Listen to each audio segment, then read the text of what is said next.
Hello and welcome to the second part of our digital marketing provenance series for the upskilling farmers to adapt to changes in climate and market demands. My name's Tegan McBride and I work for Reef Catchments. We're the natural resource management organisation for the Mackay, Whitsunday and Isaac region. This project is really about getting farmers a little bit of assistance to adapt to these changes in what consumers want. They want to know more about where their food comes from, more about the story behind it. So I've got a lovely guest today, Rachel Wilson from the Dirty Apron Co from Far North Queensland. Thanks so much for participating in this recording today. Yeah, I just wanted to, maybe you want to start with telling us a little bit about yourself? Sure, absolutely. Thank you for having me today. And I'm really excited to be able to speak to you all about, I guess, my experience with digital marketing and social media marketing. I used to own a cooking school going back 3-4 years ago, and that was my first introduction to food. I simply had a passion and I created a business out of nowhere. And from there, I sold the business last year to a chef who said to me that there's no way that she could buy the business because she had no marketing knowledge. And would I stay on and help her business with social media and doing her website and sending out her e-newsletters, etc. And that's where the Dirty Apron started. I soon found that there was a lot of other food businesses that needed assistance when it came to understanding what digital marketing was and the ins and outs of social media, what platforms to use, and how to put together content for those platforms. So from there, I guess I've evolved the business into helping everyone from the farmers and agriculture clients through to those that want to make a food product, as well as those people that already have a cafe or a restaurant, or they might be a chef, and helping them with their social media platforms and their websites. So it's an ever-evolving door for me when it comes to the different clients that I look after, but something I really enjoy and very passionate about. So if you have some questions after this, I'm more than happy to help anyone. So just you can always just sing out, and I'm more than happy to help. Oh, thanks so much, Rachel. We are food producers, and I say we because I am in that boat too. We always need a hand with that marketing side of things. I think you get really good at the production side, and you've got a fantastic product, but getting it out there is a whole nother step. And we do want to take some of that marketing dollar back for ourselves. We want to be able to, you know, not pay thousands of dollars to put a TV ad on, or something that won't really have the return on investment that we're looking for. So yeah, the assistance of people like you is really required. So thank you so much, and such a great marriage of your marketing skills and love and passion of food. Absolutely, absolutely. Yes, if I'm not selling or marketing food, I'm eating food, so it works all for me. Nice. So I guess the first question I have for today is, can you share with us the farmers, food producers and value adders in the Mackay, Whitsunday, Isaac region? What is digital marketing? I guess my definition of digital marketing is it's building awareness and promoting a brand or product online using the available digital channels. So digital marketing is not to be confused with social media marketing. Social media marketing is actually one of the channels through digital marketing. Digital marketing can encompass not just social media, but it can encompass everything from YouTube to e-marketing, to websites, to Google ads, to pay-per-click advertising, SEO, SEM. There's a whole lot in the tool belt, I guess, of digital marketing that most people have only scratched the surface with. So know that there are a lot of tools out there that can actually help your business online, whether it's website, social media, etc. And it's just about uncovering which is the best one for you. So I guess that really pays to look at a strategy. What is it that your business needs to be doing? And yeah, what is the importance of having a strategy behind your digital marketing, and a plan and a schedule? I think that the main thing about having a strategy is so that you just don't get lost. It's like finding a needle in a haystack sometimes. You need to have a plan of action and that sometimes is best done in reverse. And the reason I say done in reverse is it's actually finding about who your customer is, who you're targeting, and actually reversing that back to then working out then what is the best social media platform or the best digital marketing channels to use to reach that target audience. We can all make the assumption of what we believe our true customer avatar is, and where they're actually spending most of their time online.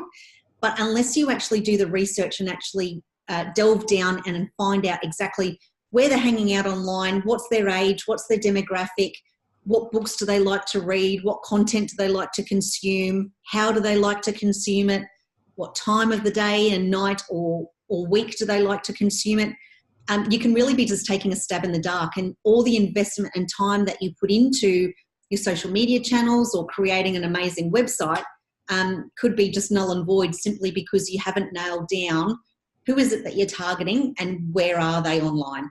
So that would be my very first thing when coming up with a strategy, that once you've identified your customer, then you can put some objectives in place as to, okay, great, I've got a customer, but what do I actually want these platforms or digital channels to do? Is it completely just branding, or is it a social media strategy, or is it lead generation where you're getting them off the social media platforms onto your website so you can actually sell to them one-to-one?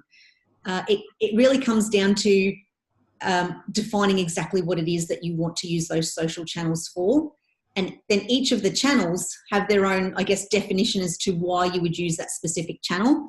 If you were selling certain things, you pick certain channels, or if you're just doing a branding campaign, you would use other channels. So it's really defining what those objectives are before you really go and launch into a full Facebook campaign and that not being the objective that you're needing to solve for your customer. So, I mean, producers in a wholesale market, for example, they may not need to have an online store, but someone who is selling directly to customers through little value-added products, or even fruit and veggie producers doing like direct-to-consumer sales could potentially have an online store. Absolutely. And I think it's all about understanding that you need a presence online. Most people these days are very much consumed by the digital world. If I wasn't on the webinar, I would have my phone in my hand. Most people are connected to their phone. And I think I heard on a podcast the other day, we check our phone over 248 times a day. So that says to you that I know that we use our phones for a lot of other things other than social media and getting online, like, alarms, etc. But that's where the majority of people's search function starts, is literally on their phone. So it's about, I guess, meeting your customer where they are.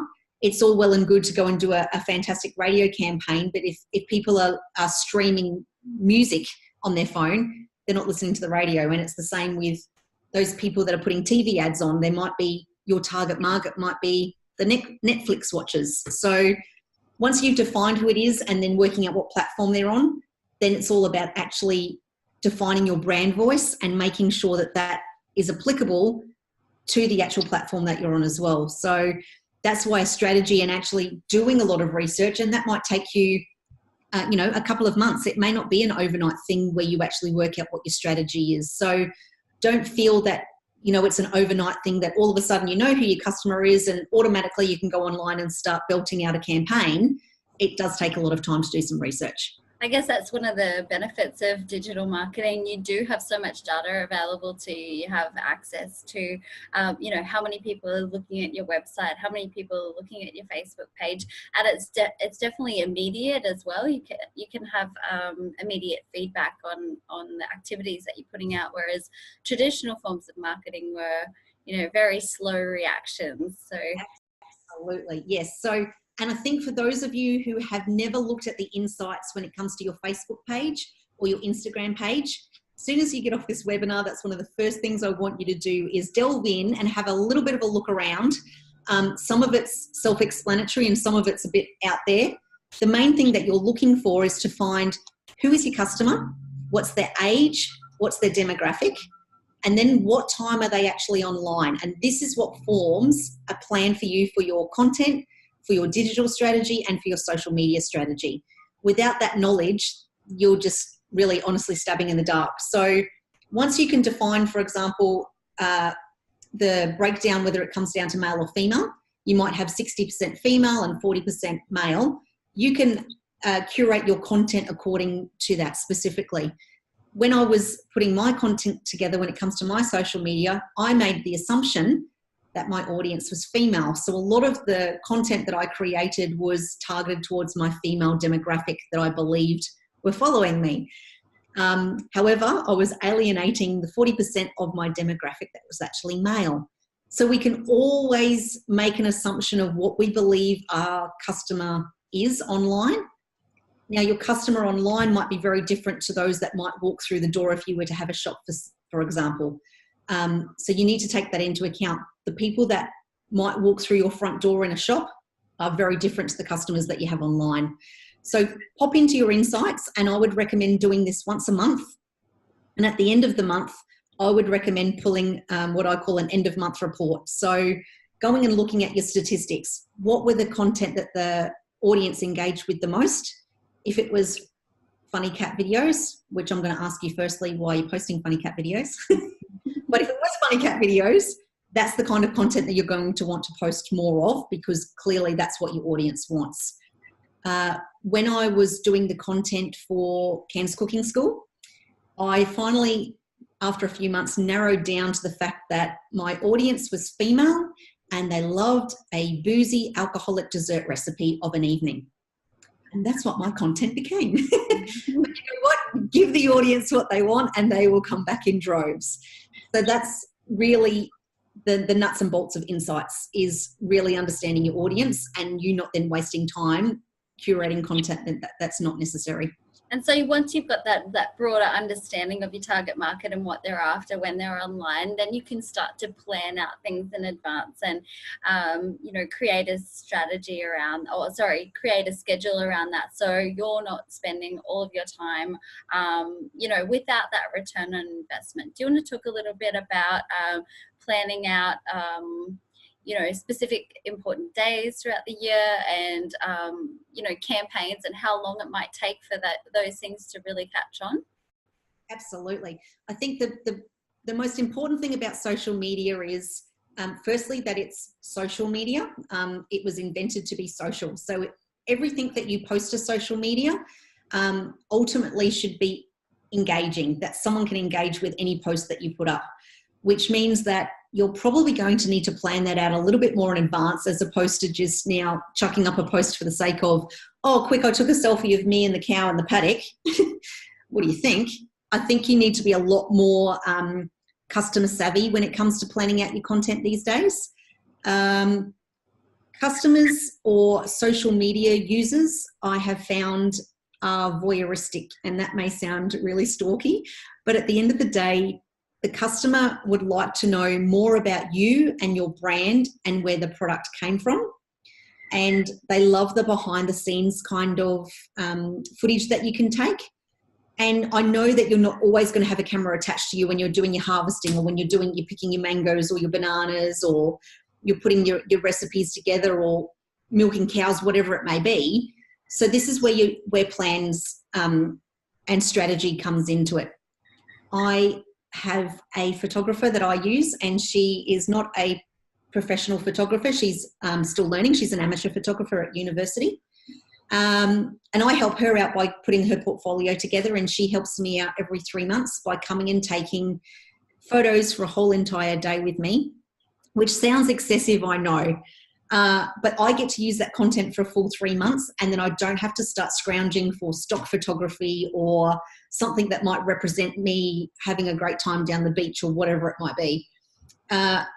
It allows me to have authentic content which tells my brand story and tells everything about me.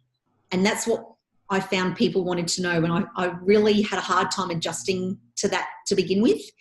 I couldn't understand what I had to do with my brand. At the end of the day, people are going to love you or they're going to hate you, regardless of whether it's a product that you're producing or you've got a service. So I think that the most important thing is to be very authentic with you and your product and where it's come from. I know there's going to be people that don't like how I talk or what I say or how I tackle things, and that's fine. I would much rather have a room full or a training session with a group of people that love what I've got to say and want to hear, as opposed to me trying to win those people over that really were never going to come across in the first place. And that comes to the same with the product. And I think that this not just flows through with social media, I think it can flow through into your packaging as well if you've got a product. Even if it's, packaging your bananas in the actual crates that they come in.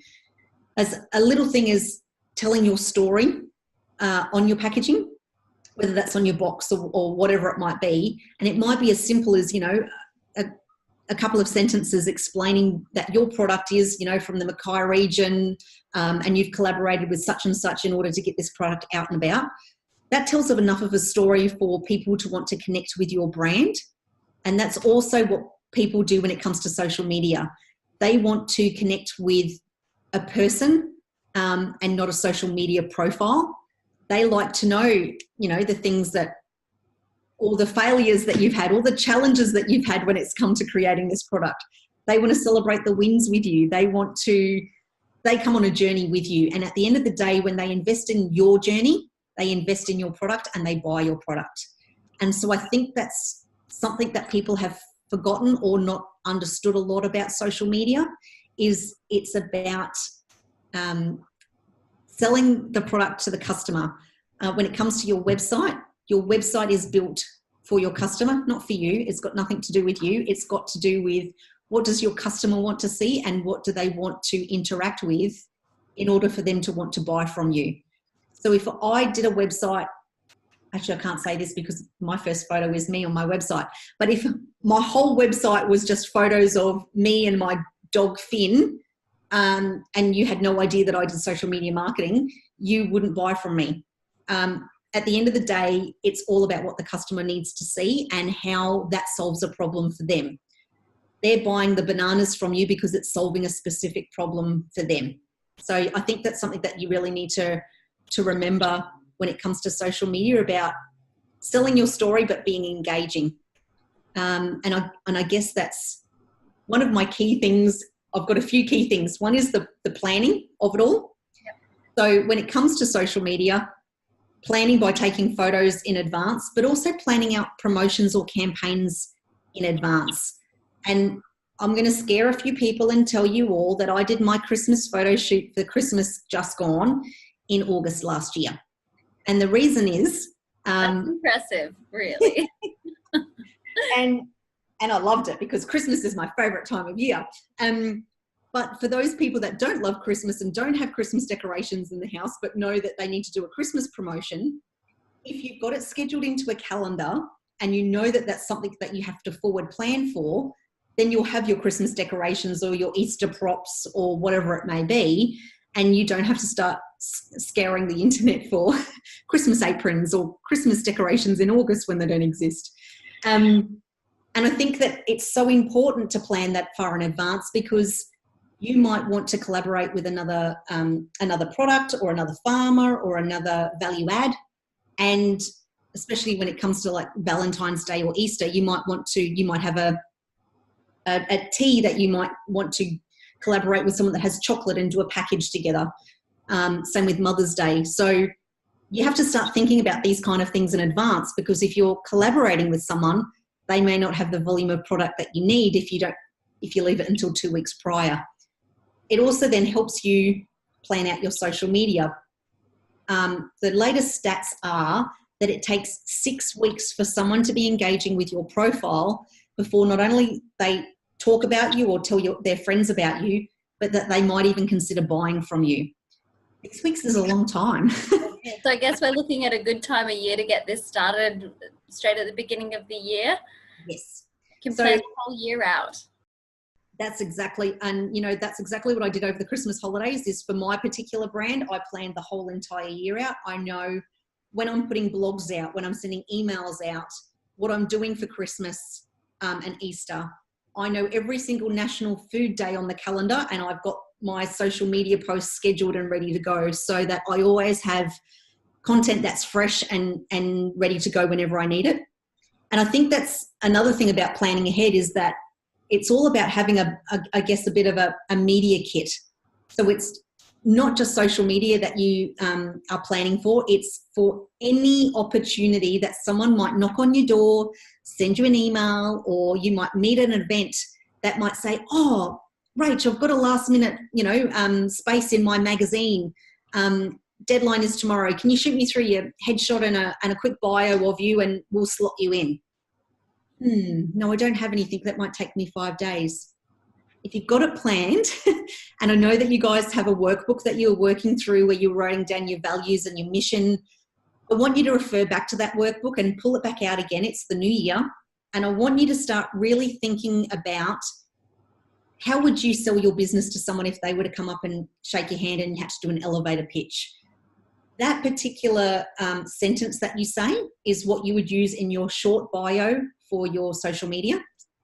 And when you have someone that you say you're sitting down and having lunch with someone new and they say, tell me more about your business, that longer blurb, that's up to about 500 words.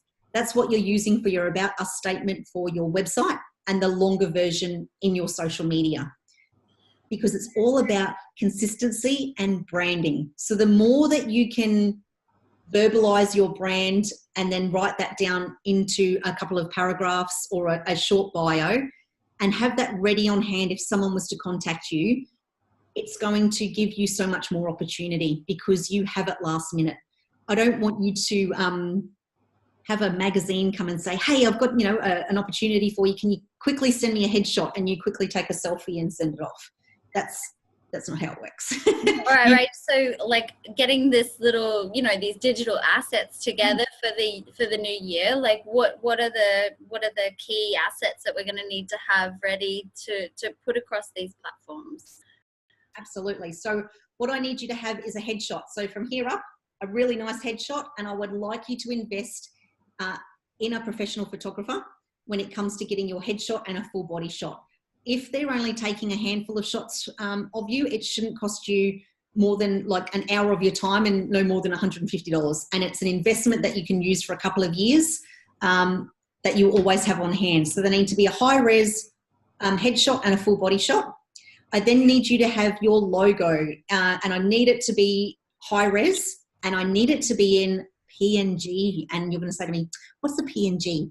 That means that your logo is transparent. So there's nothing behind it. And if you were to give it to a magazine or someone using social media, they can place that over something and it just comes up with your logo with no background.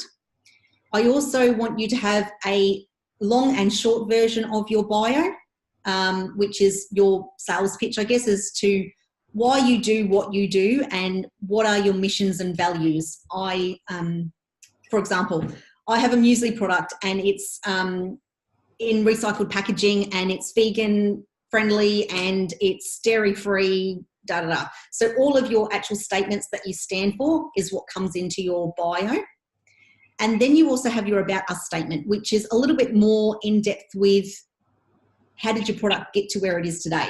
Is it because you have a tradition that you sit and cook with your family every year and these are hand down recipes, or this was a farm that you inherited through the line, or whatever it may be, or you simply had a passion for the passion fruit. Whatever it may be.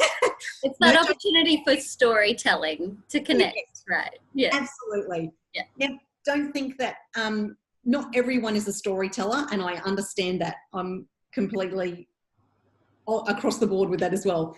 You don't necessarily have to craft that statement yourself. You can actually put some dot points down and you could get a copywriter to actually write your story for you and make it sound like you've written it and it's in your brand voice. So you're looking for a copywriter that tells and conveys your story like you would. If you're a blokey bloke and you're on the farm every day and that's how you talk to your mates, that's how you tell your About Us story. You're not all of a sudden going to put on a tuxedo and start ballroom dancing and tell your story that way, because that's not you. You need to be authentic when it comes to your bio and your About Us story. And for those of you that are not writers and don't have access to a copywriter, my next best suggestion is tell your story through photos. Photos tell 1,000 words. We've heard it many, many, many times. But don't think you're going to get away with taking photos on your iPhone and being able to convey your message through iPhone photos. We all know that an iPhone is fantastic, and don't get me wrong, I've taken many a fantastic food porn photo on my iPhone, but that's not going to cut it when it comes to getting your real hero images for your website or for your social media. That takes the investment of either a photographer or an amateur photographer that could come out for a few hours and really capture the essence of your brand in a couple of photos. And then once you've got them on hand, you can use them again and again and again. People need to see that consistency and that branding through everything. So you would highlight 2 or 3 images and people get to know who you are. There's a photo that I have on my website, and I have my hair in little pigtails, and I went to a meeting, it was a few months ago. She said, I am so glad you wore your hair like that. She said, I wouldn't have recognised you if you didn't have it. Okay. I know that kind of thing works. So that's what it's all about, is being known for, who you are and what your brand stands for. So I think one of the cool things about this project is that we're going to be able to offer some of the farmers who are participating in the whole project some of those shots as a part of the regional branding campaign. So just another reason to get on board and really take this all on, because if the farmers participating are involved in this marketing as well as the climate adaptation side of this project, then they will be able to get some of those headshots and farm photos for free, which is is priceless, really. Do it, please do it, everybody. It's so important. Getting a professional in to see from an outsider's point of view as well. Like you don't value your own brand as much as other people. They have a different view of it, and I think it's good to get an outsider's perspective. Totally agree. So let's talk about platforms for 2019. What digital platforms are the must-dos, can't miss out on? So farmers, food producers, and value adders, like what do we need to be on in 2019? Okay, my biggest tip for you for 2019 is be on the platform that your customer is on. If your customer is a Facebooker, then that's where you need to be. If it's Instagram where your customer lives, then that's where you need to be also. I also recommend that by flooding the market by being on Twitter and Pinterest and Snapchat and YouTube and Facebook groups and LinkedIn, too much. Not only am I exhausted from just saying it all, but I wouldn't be able to produce the kind of content that I would need for all of those platforms. I'm going to suggest that you choose 2 platforms and be an expert in those 2 platforms and leave it at that. Anything more than that, I think that you are really just spreading yourself way too thin. And a lot of people say or ask me, how often should I post, and how often, what's my strategy with how much time I should put into creating my content. And I'll give you an example of what I do for my platform. Every second Sunday, I spend 8 hours creating 2 weeks worth of content. Now, I've already got my photos. The rest of it comes down to scheduling, and I use a third-party app to schedule my Instagram, but I schedule within the Facebook platform itself. I find that when you don't schedule within Facebook, you get penalised by Facebook with the algorithm. And being that, regardless of how many people you've got on your page liking or following you, only 3% of your audience see your post anyway, so you don't need to be penalised anymore by scheduling on a third-party app. Do you want to explain that third-party app a little bit more, right? Yeah, absolutely. So there are certain apps that you can, subscribe to, which will schedule your content in advance for you. So up until recently, you weren't able to schedule on Instagram, and that has changed. You can now schedule both stories and posts onto Instagram through apps like Planoly, Later, Meet Edgar. And all of these apps have different levels of subscription where you can have certain amount of platforms that you can post to. I use Planoly because I find it really easy to use, and you can set up your feed and write all of your comments in. And I can then schedule 2 weeks in advance and be happy with that. You can schedule then specific times, etc. So because you've gone and done your homework after our webinar and found out when your audience is online, and it says that your audience is online at peak time on a Tuesday and a Thursday night, and it's about 8 o'clock at night, that's when you're going to schedule your content. However, if you're someone like me, and I tell all of my clients this, I'm in bed by 8:30. My peak time for my audience online is 9:30. Well, I'm in bed snoozing by that time. And so when I mentioned earlier that your social media needs to be engaging, if you're putting up a post and asking people to engage with you by asking them a question, if you're not online at that time to be able to answer that question and they get silence from the other end, then what was the point? So if you're in bed or you are not around at the time when your audience is online, then you need to do it at a time that they are. So you would pick the next available peak time in that period where they are online. And then I set an alarm on my phone and make sure that I'm online for at least 20 minutes either side of when the post goes up so I can engage with that audience. When it comes to how often should I post? When I was at Cairns Cooking School, I used to post 3 times a day, 7 days a week. How did I find the time? I don't know. That's what I used to do. And it was easy because it was a cooking school and you could do breakfast recipes, lunch recipes, dinner recipes, and that's easy. Things have changed a lot more now and you need to be a lot more engaging than just posting up a simple recipe.